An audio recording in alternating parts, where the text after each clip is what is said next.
abordado está relacionado aos cromossomos sexuais, como também a alterações numéricas. 3 pessoas vão estar apresentando essa temática para vocês. São elas, a Mércia Lopes, a Giovana Pereira e eu, Andresa Maciel. O nosso grupo é composto por mim, pela Ana Caroline, pela Giovana, Mércia, Nayane, Nayuri, Nicole, Rauleno e Vanderlene. E antes de nós entrarmos no que seriam de fato os cromossomos sexuais e explicarmos as alterações numéricas, é importante a gente relembrar alguns eventos que marcaram a história da citogenética e, consequentemente, a sua evolução. E dentre esses eventos, é importante a gente citar, por exemplo, o momento em que Painter propôs que os cromossomos sexuais seriam o X e o Y.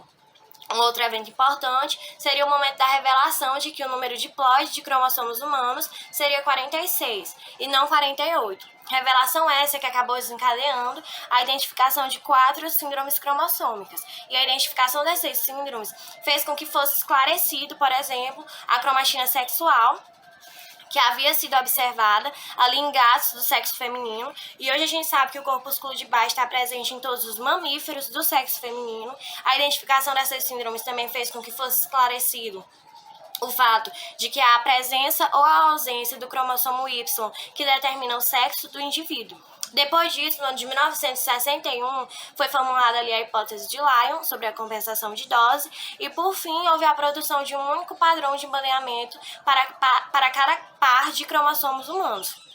Evento esse que acabou levando o campo da citogenética a outro patamar, já que agora os citologistas poderiam analisar os cromossomos de maneira individual e estudar ali as regiões específicas presentes em cada um deles. E no próximo slide, a gente tem a ilustração dos próprios cromossomos humanos, onde hoje a gente sabe que nas células somáticas da espécie humana existem 23 pares de cromossomos, sendo 22 autossomos, e o par que sobra se difere em homens e em mulheres, onde nas mulheres ele é XX e nos homens ele é XY. E mesmo esses 2 cromossomos sexuais sendo diferentes, ainda assim eles possuem regiões que são homólogas entre si. E pelo fato deles possuírem essas regiões homólogas, é que possibilita o emparelhamento desses 2 cromossomos durante o momento da meiose masculina, fazendo com que haja a recombinação entre esses 2 cromossomos. Então, sendo assim, todos os gametas que são produzidos por mulheres possuem apenas cromossomo X.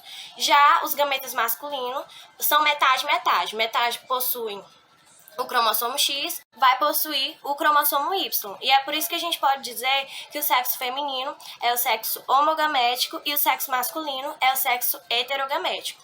Já no próximo slide, a gente tem uma imagenzinha em que é possível a gente observar essas regiõezinhas que são homólogas entre esses 2 cromossomos, como também é possível a gente observar as regiões que não são homólogas entre eles 2. E é agora que a gente entra na questão da herança ligada ao sexo e da herança restrita ao sexo, onde no caso da herança ligada ao sexo, ela é uma herança que é determinada por genes que são próprios de X e que não estão presentes no cromossomo Y.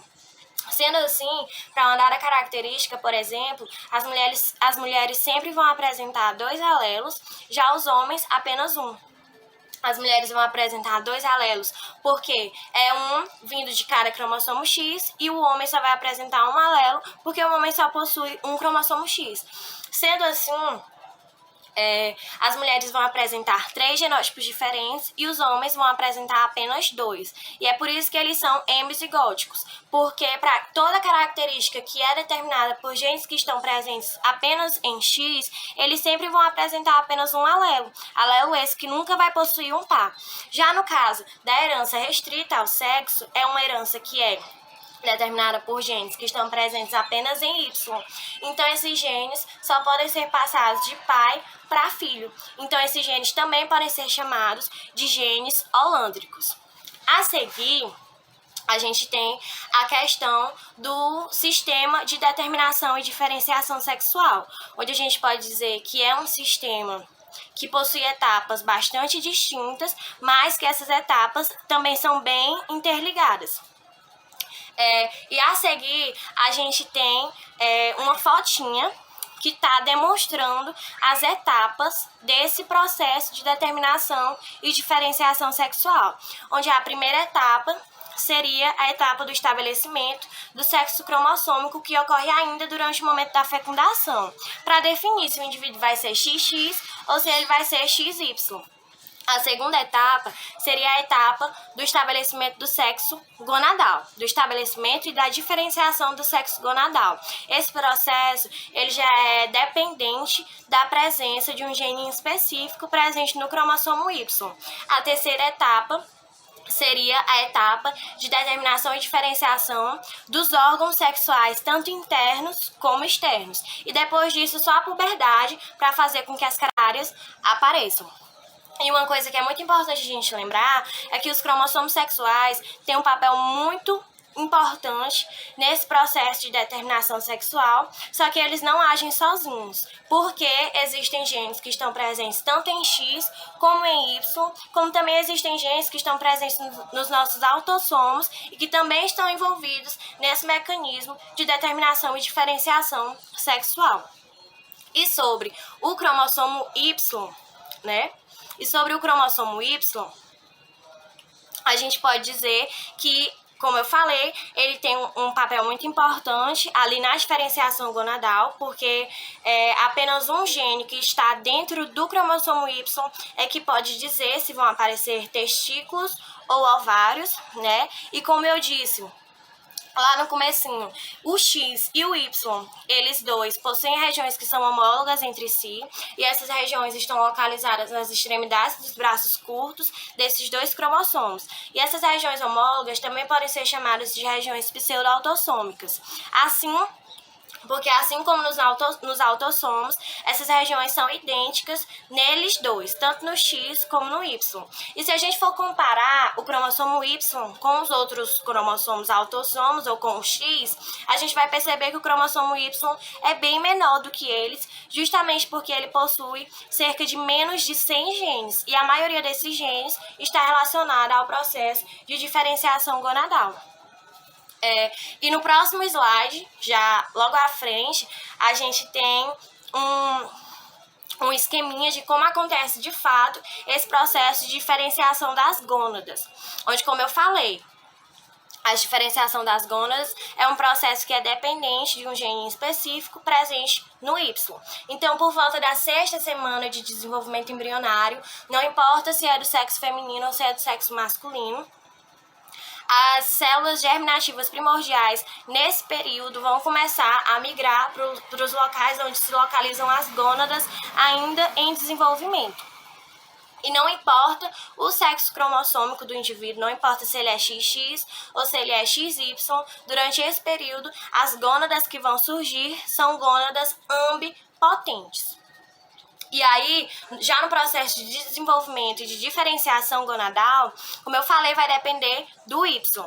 Então, se esse gene SRY ou gene TDF, que é o fator determinante de testículos, estiver presente naquele indivíduo, se ele estiver presente no cromossomo Y, vão surgir testículos. Se ele estiver ausente, vão surgir ovários. Por quê?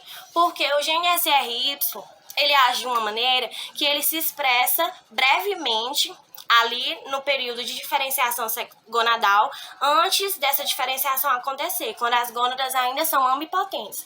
Então, o gene SRY, ele codifica uma proteína de ligação ao DNA e acaba superregulando um gene que é autossômico.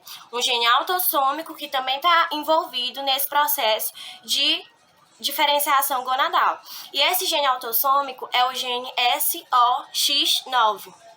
Então, o gene SRY age dessa maneira. Antes da diferenciação gonadal, ele codifica essa proteína de ligação ao DNA e superregula esse gene autossômico. Ok, mas se a atividade desse gene for comprometida ou se ele não estiver presente no cromossomo Y, simplesmente não vão surgir testículos, vão surgir, no caso, ovários. E é assim que ocorre esse processo de diferenciação gonadal. O próximo tópico é relacionado à questão da cromatina sexual e a hipótese de Lyell, onde a gente lembra lá que é relacionado à compensação de dose, com base na inativação de apenas um X. E essa inativação desse X é um processo que acontece de maneira aleatória, ao acaso. E pelo fato dessa inativação desse X acontecer de maneira aleatória, e pelo fato também dessa inativação ser mantida nas células subsequentes por meio de clonagem, é que as mulheres são verdadeiros mosaicos. Já os indivíduos que possuem cromossomos X extras, independentemente se é homem ou se é mulher, e independentemente também do número total de cromossomos X, todos esses X que estão em excesso vão ser inativados, porque só é necessário um cromossomo X ativo. E diferentemente dos outros cromossomos e do cromossomo Y também, o X já é bem grande, porque ele possui cerca de mais de 1000 genes, e a maioria desses genes não está sujeito ao processo de inativação, porque a maioria deles consegue escapar desse processo de inativação do X. E foi observado que esses genes que conseguem escapar desse processo de inativação não estão distribuídos de maneira aleatória no cromossomo X. Mas por quê? Simplesmente pelo fato de que é muito mais fácil genes que estão localizados nos braços curtos do cromossomo X conseguirem escapar do processo de inativação do que genes que estão nos braços longos, certo? E esse processo de inativação do X é um processo muito complexo e que depende da presença da região do centro de inativação do cromossomo X, né? Do centro de inativação do X. Depende também da presença de um gene de RNA não codificante, é o gene X, que pode ser observado aí no cromossomo X, aí no slide que está sendo apresentado. Esse gene X vem de um conjunto de outros genes, também de RNAs não codificantes, e esses outros genes, eles auxiliam o gene X na atividade dele de inativar o cromossomo X. E esse gene X age de maneira que o RNA não codificante dele se estende por todo o cromossomo X, inativando ele dessa maneira. E no próximo tópico, para finalizar essa parte da introdução da nossa apresentação, a gente citou o processo de maturação puberal, que é referente à última etapa do processo de determinação e diferenciação sexual. Quando eu disse lá no comecinho da apresentação que apenas a puberdade para fazer com que as características sexuais secundárias aparecessem. Então, o processo de maturação puberal é isso. E aí, nesse slide, a gente tem apresentado as etapas que definem muito bem ele, que são elas, a etapa de crescimento esquelético linear, alterações das formas corporais e também desenvolvimentos de alguns órgãos, de certos órgãos. E esse processo de maturação puberal é um processo que é determinado por muitos genes, mas que também é determinado por hormônios. Hormônios esses que são produzidos por nossas glândulas corporais, como por exemplo a pineal, a hipófise, o hipotálamo ou até mesmo as adrenais. Dando continuidade, eu irei agora falar um pouco sobre o tópico sexo. Como foi mencionado, o sexo ele pode ser dividido em genético e gonadal, e seguir também outras duas vias, que seria a de criação e a civil. Bom, determinação e diferenciação sexual. Antes de entendermos o que seria essa determinação e diferenciação, temos que saber que ela é subdividida em biológica e psicossocial. A biológica ela estaria se referindo ao sexo genético e ao sexo gonadal, ou seja, a presença de cromossomos XX, XY, testículos ou ovários. Já o sexo psicossocial estaria relacionado à questão de comportamento. Bom, já que a gente já sabe como é que ela é subdividida, o que seria essa determinação e diferenciação sexual? Digamos que um indivíduo ele possua o cromossomo sexual XX e possua também o sexo gonadal ovário. O que vai acontecer? Esse indivíduo, apesar de possuir características para o sexo feminino, pode não se identificar com o mesmo. E a partir desse momento, ele vai seguir uma nova orientação sexual, a qual poderia ser bissexual, transexual, assexual e assim por diante. Bom, finalizando a questão dos cromossomos sexuais, agora iremos iniciar a questão das síndromes cromossômicas e a relação com a cromatina sexual. Antes de entender qual seria a relação entre ambas, temos que saber qual seria o conceito de anomalias cromossômicas ou síndromes cromossômicas. Bom, essas síndromes cromossômicas se tratam de alterações cromossômicas. Elas podem ser tanto numéricas quanto estruturais. Elas são responsáveis pela maioria das anormalidades dentro da sociedade. Acontecem no processo de meiose, onde a gente vê uma não disjunção, e a sua maior incidência é em mulheres durante o período de espermatogênese. Bom, mas qual seria a relação da cromatina sexual com essas síndromes cromossômicas? Bom, no período de não disjunção do par de cromossomos sexuais XX, há várias possibilidades de genótipos e fenótipos, aonde a gente vê a síndrome de Klinefelter, representada por XXY, a trissomia do X, representada por XXX, a vida não viável, representada por Y0, e a síndrome de Turner, representada por Y0. Ok, o que mais que a gente pode observar dentro desse processo com essas características? Bom, a gente consegue ver que dos gametas formados, metade possui 22 autossomos e 2 cromossomos X, enquanto a outra metade possui os mesmos autossomos, mas nenhum cromossomo sexual. Mas e se essa mulher casasse com um homem normal? O que poderia acontecer? Bom, como observado, a gente pode ver que, caso houvesse essa junção dessa mulher com essas características e um homem normal, a gente teria como descendência um indivíduo com o cariótipo 44 mais XX, que corresponde à trissomia do X, aonde a gente observaria a cromatina sexual com resultados positivos, com 2 cromatinas sexuais, o cariótipo 47XXY, que constitui a síndrome de Klinefelter, aonde a gente vê pessoas portadoras estéreis do sexo masculino, de grande estatura, membro desproporcionalmente longo e testículo atrofiado, com a presença de cromatina sexual positiva.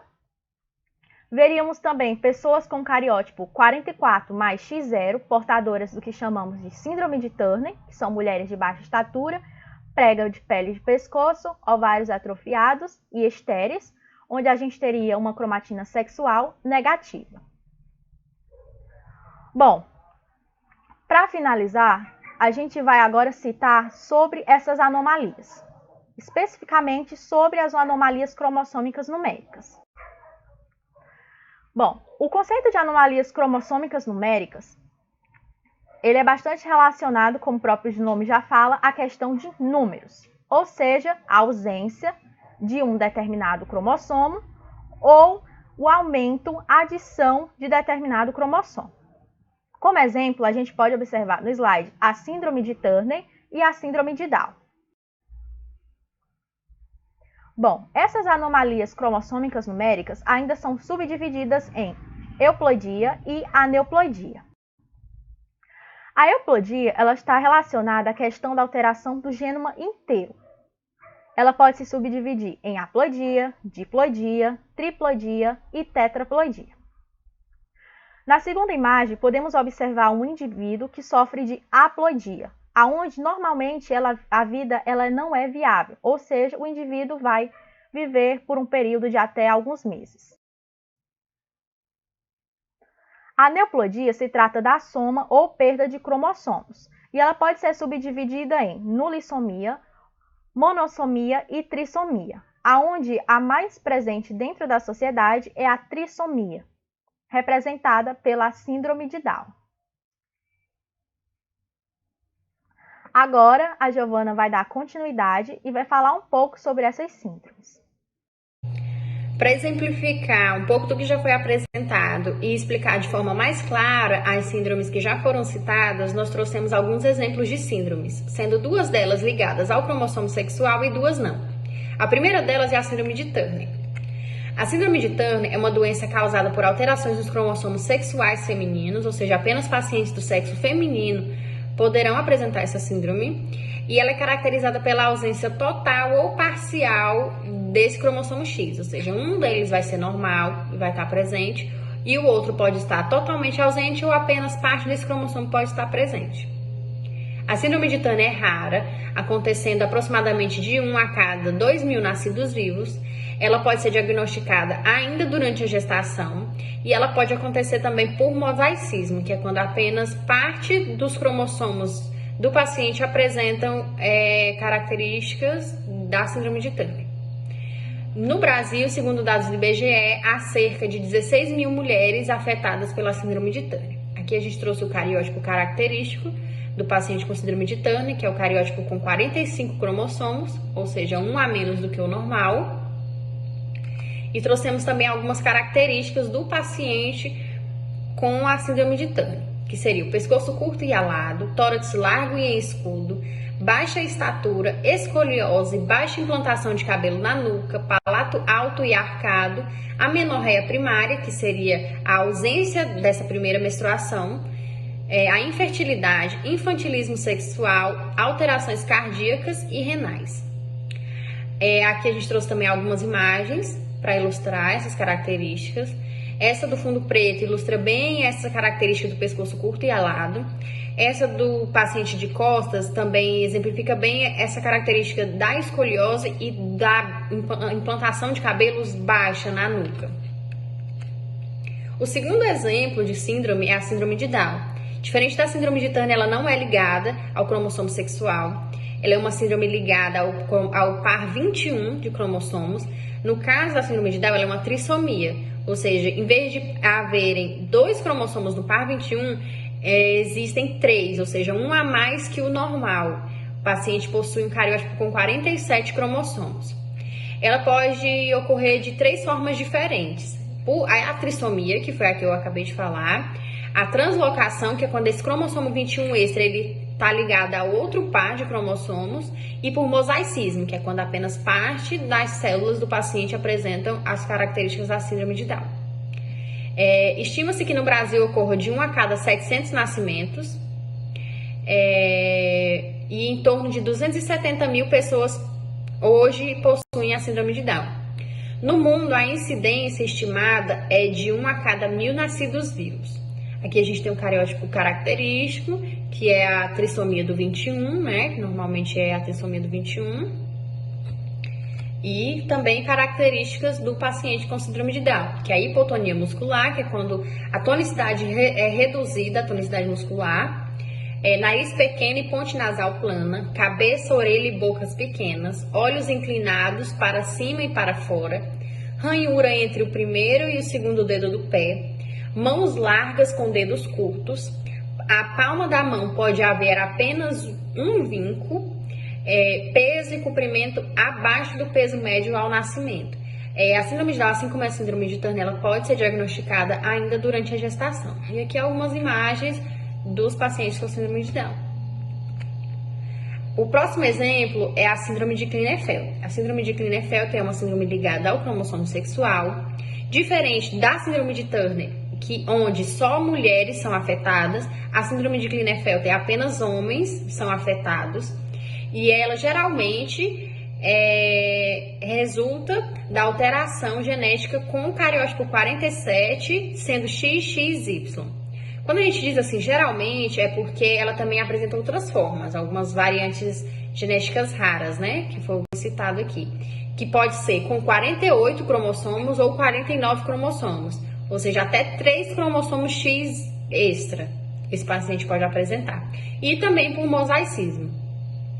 A incidência de Klinefelter, da síndrome de Klinefelter, é de 1 a cada 600 nascimentos. E ela é uma das causas mais frequentes de infertilidade masculina. Aqui também tem mais algumas características dos pacientes com Klinefelter.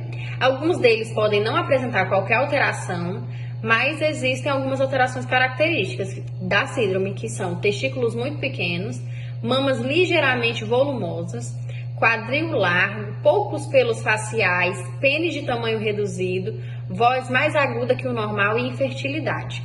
Aqui as imagens ilustram bem essa característica das mamas, né, bem desenvolvidas, dos testículos diminuídos, pequenos, do quadril largo. Ou seja, o paciente, apesar de ser do sexo masculino, ele apresenta algumas características femininas, né? Devido a esse cromossomo X extra. E por último, nós trouxemos a síndrome de Edwards. A síndrome de Edwards, ela é uma trissomia, assim como a síndrome de Down. Só que a síndrome de Edwards é uma trissomia ligada ao par 18, ou seja, ela vai ter um cromossomo extra no par 18. E ela pode acontecer em homens e mulheres, como a síndrome de Down. E ela pode ser por trissomia completa, que é quando existe esse cromossomo extra vai estar presente completamente. Parcial, que é quando apenas parte desse cromossomo vai estar presente, ou por mosaicismo. A incidência de casos da trissomia do cromossomo 18 oscila de 1 a cada 3.000 a 1 a cada 8.000 nascidos vivos. A maioria dos pacientes com síndrome de Edwards, eles morrem ainda no primeiro ano de vida. E é a segunda trissomia autossômica mais frequente. A gente trouxe o cariótipo, né? Com 47 cromossomos, um a mais que o normal. E também algumas características. Crânio mais pontudo e queixo pequeno, olhos pequenos e malformações nas orelhas, fenda palatina, paralisia facial, grande distância entre os mamilos, mãozinha fechada, que é uma característica bem frequente em bebês, os pés tortos, desenvolvimento muito lento, defeitos cardíacos, renais, pulmonares e no sistema nervoso e deficiência mental. Aí aqui também tem uma imagem ilustrativa de um paciente com a síndrome de Edwards, né? Aí fala sobre a boca e mandíbula pequena, que é o queixo pequeno, o pescocinho curto, orelhas mal formadas e as mãozinhas sempre fechadas. Aqui estão as nossas referências, né? Esperamos que vocês tenham compreendido bem. E obrigado pela atenção.